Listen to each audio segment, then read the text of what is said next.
नमस्कार, मेरा नाम नरेश चौधरी है और इस वक्त मैं सीमांचल के इलाके में मौजूद हूँ।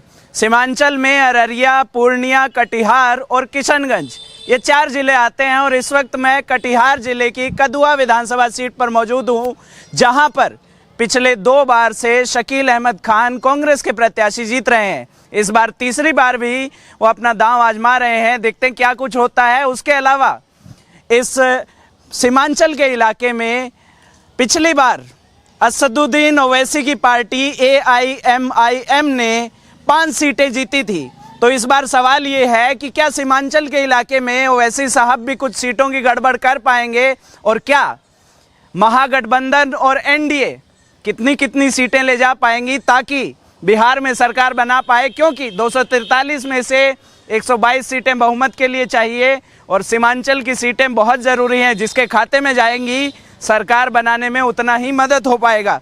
फिलहाल सीमांचल में, कटिहार में तमाम लोग हमारे साथ मौजूद हैं, इनसे बातचीत करने का प्रयास करते हैं। क्या नाम हुआ भाई साहब? शाहिद आलम। क्या मुद्दे हैं इस बार आपके जो वोट कर रहे हैं आप सीमांचल में, क्या कुछ मुद्दे हैं?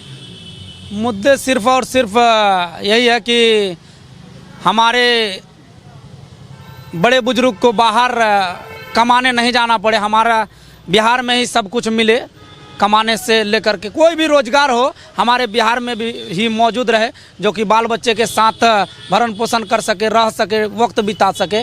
यही मुद्दा है, यही चाहेंगे हम लोग, यही चाहते हैं। तो रोजगार सबसे बड़ा मुद्दा है सीमांचल का और पूरे बिहार का। बिल्कुल ठीक है। कोई भी व्यक्ति है रोजगार के लिए बाहर जाते हैं, अगर पेट में खाना है तो भाई जुगाड़ तो करना पड़ेगा। तो वो चीज़ अगर हमारे बिहार में जुगाड़ हो जाता है, हमारे कटिहार में जुगाड़ हो जाता, तो हमने बाहर नहीं जाना। ठीक है, तो हम बाहर जाना पड़ता है। तो उस हिसाब से हमारे सरकार है 20 साल से, तो बाहर जाना पड़ता है। हम लोग सोचे हैं कि इस बार अगर चेंज कर पाते हैं, बाहर नहीं जाना पड़े, तो कुछ उसी प्रकार का प्रयास किया जा रहा है। अच्छा, प्रयास कर रहे हैं। प्रयास में देखिए, आप अगर बदलाव चाह रहे हैं तो प्रशांत किशोर हैं, सामने तेजस्वी यादव हैं और एक पार्टी और है पतंग छाप, वो भी यहाँ से उम्मीदवार उतार रही है। तो किसके पक्ष में जाएंगे सीमांचल के लोग? पतंग छाप उसी का बात कर रहे हैं क्या? AIMIM, ऑल इंडिया मुस्लिमीन इत्तेहादुल मुस्लिमीन क्या बोलता है वो पार्टी? नाम बड़ा अच्छा लगता है हमको। उनका घर है हैदराबाद। ठीक है, बिरयानी बांटने बिहार आए हैं। ठीक है, बिरयानी खाने का हम लोग ने प्लेट उलेट धो के रखा है। जितना जल्द हो परोसेंगे और खाएंगे। ठीक, ये बात ठीक है। लेकिन और एक तो बोले प्रशांत किशोर, वो तो खुद अपना सीट में नहीं लड़ रहे हैं, तो वो सरकार क्या बनाएंगे?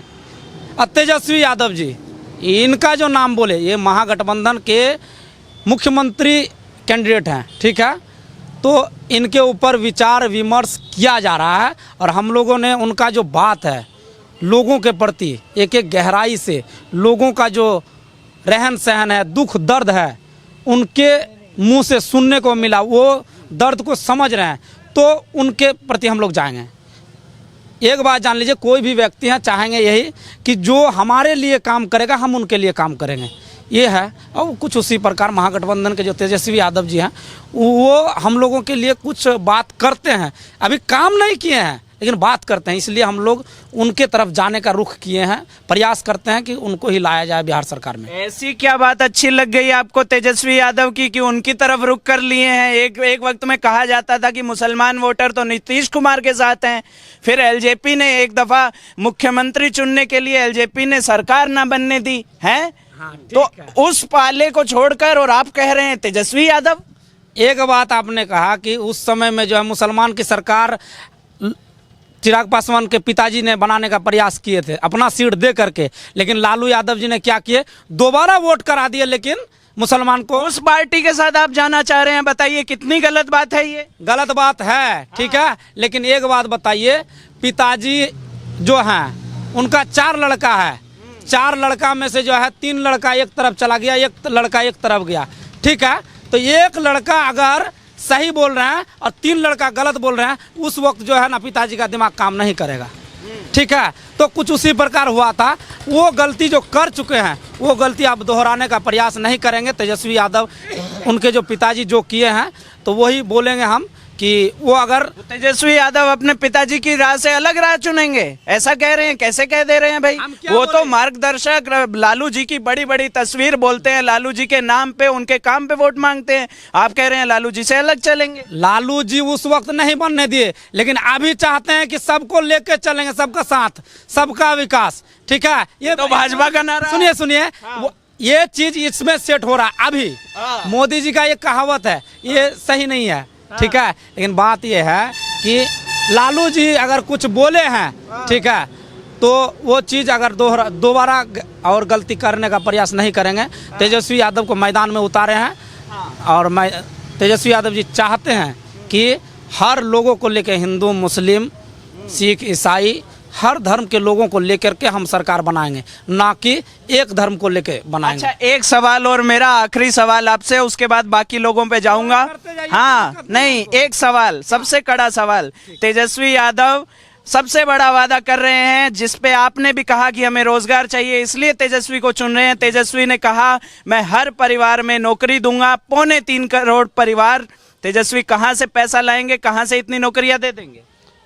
अगर बच्चे जन्म लेते हैं ना, ठीक है, तो पिताजी जो है कहीं ना कहीं से पेट का खाना जो है जुगाड़ कर ही लेते हैं। ठीक है, उसी प्रकार आप अगर बच्चे ही नहीं जन्म देंगे तो फिर खाना कहाँ से जुगाड़ कीजिएगा?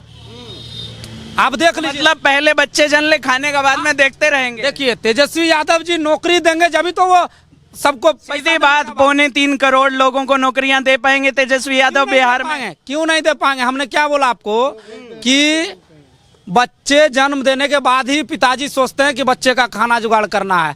आप नौकरी दीजिएगा, उसके बाद ना जुगाड़ कीजिएगा पैसा कहाँ से लाना है। आप बोल रहे हैं कहाँ से जुगाड़ करेंगे? सिंपल सी बात मुझे सीधी बताइए।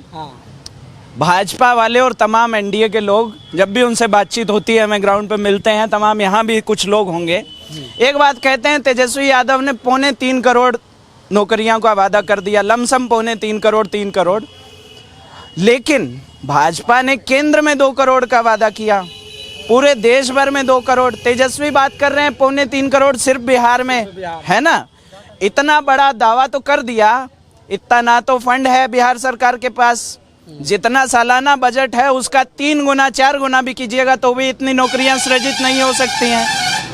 फिर भी दावा कर दे रहे हैं, तो बोलते हैं कि ये तो बचपने वाली बात है, अभी मैच्योर नहीं हुए हैं तेजस्वी यादव। ओ, मैच्योर नहीं हुए हैं। और सदन यहाँ अगर रोजगार की बात करते हैं, नौकरी देने की बात करते हैं, कुछ करने की सोच रहे हैं, तो ये जो है अनमैच्योर्ड है, अपरिपक्व है। आप सदन में जाकर के जो अभद्र शब्द इस्तेमाल करते हैं महिलाओं के प्रति, वो बहुत परिपक्वता है आपके अंदर। क्या ये भाजपा वालों पे आप बोल रहे हैं? तो भाजपा वाला, आपने सवाल किया, हमने जवाब देने का प्रयास कर रहा है। नहीं, जो एनडीए के तमाम लोग बोल रहे हैं उसका आपने जवाब। हाँ, बिल्कुल वही जवाब दे रहा हूँ मैं। हाँ, हम एक ही बात बोलेंगे, प्रशांत किशोर जो है वो खुद अपना सीट से नहीं लड़ रहे हैं और तेजस्वी के खिलाफ बोल रहे हैं। ठीक है, एक समय ऐसा था, प्रशांत किशोर जी का कौन ऐसा नेता नहीं है जिनके साथ फोटो नहीं है, जिनके साथ प्रचार नहीं है। बंगाल में जाते हैं ममता बनर्जी का प्रचार करते हैं, असम में जाते हैं तो हेमंता बिस्वा का प्रचार करते हैं, बिहार में आते हैं तो नीतीश कुमार का प्रचार करते हैं। और अभी अगर आप मैदान में आए हैं तो किसी को बुरा कहते हैं, किसी को भला कहते हैं। ठीक है, अपने आप को अच्छा कहते हैं, सबको बुरा कहते हैं। जिन लोगों को आपने सरकार बनाया, ठीक बात, उन लोगों को आपने गलत कह रहे हैं, और उन्हीं लोगों के साथ बैठकर चाय, नाश्ता, पानी और सीट का बंटवारा और सीट का इकट्ठा और सरकार बनाना, सही सरकार किस तरह बनेगा, उसके उन लोगों के साथ आप थे। अच्छा, एक बात बताइए, पिछली बार सीमांचल में ओवैसी साहब ने 5 सीटें जीती, है ना? 5 सीटें बड़ी बात होती है जब 2 बड़े गठबंधन हैं, उनमें भी ये मारामारी है कि कौन सरकार बना जाए, 1-2 सीट, 4 सीट, है ना? उस समय में 5 सीटें पिछली बार ओवैसी साहब ने जीती और इस बार फिर से 25 सीटों पर चुनाव लड़ रहे हैं। 25 सीटें कम नहीं होती हैं। और जहां जिस विधानसभा में अभी हम मौजूद हैं, यहाँ 42% मुस्लिम मतदाता हैं। तो ओवैसी साहब का सीमांचल में क्या हाल होने वाला है? मुस्लिम मतदाता क्या सोच रहा है? मुस्लिम और ओवैसी, ठीक है, ये बहुत सटा हुआ नाम लग रहा है। ठीक है, लेकिन ये कोई काम का नहीं है।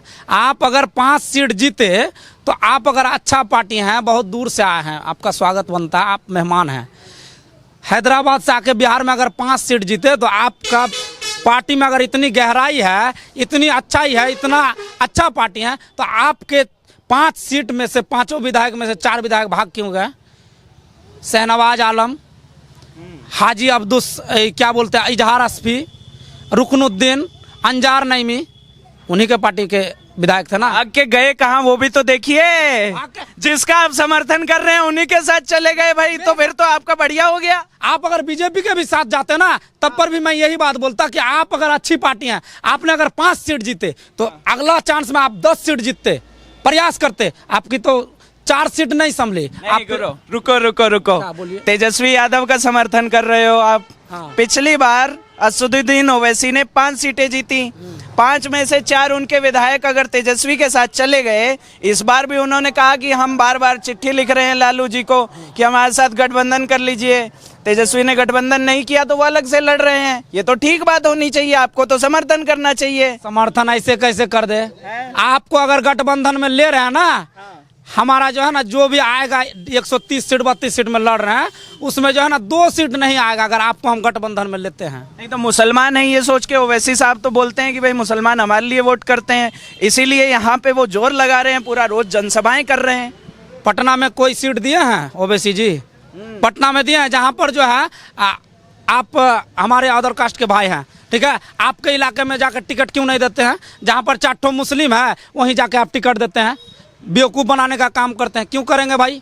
आप वहाँ टिकट दीजिए। आप अगर अच्छा पार्टी हैं, तगड़ा पार्टी हैं, बिहार को आगे बढ़ाने का प्रयास करते हैं, आपको अगर तेजस्वी यादव गठबंधन में नहीं लिए, आप 243 सीट पर लड़ते, क्यों नहीं लड़े?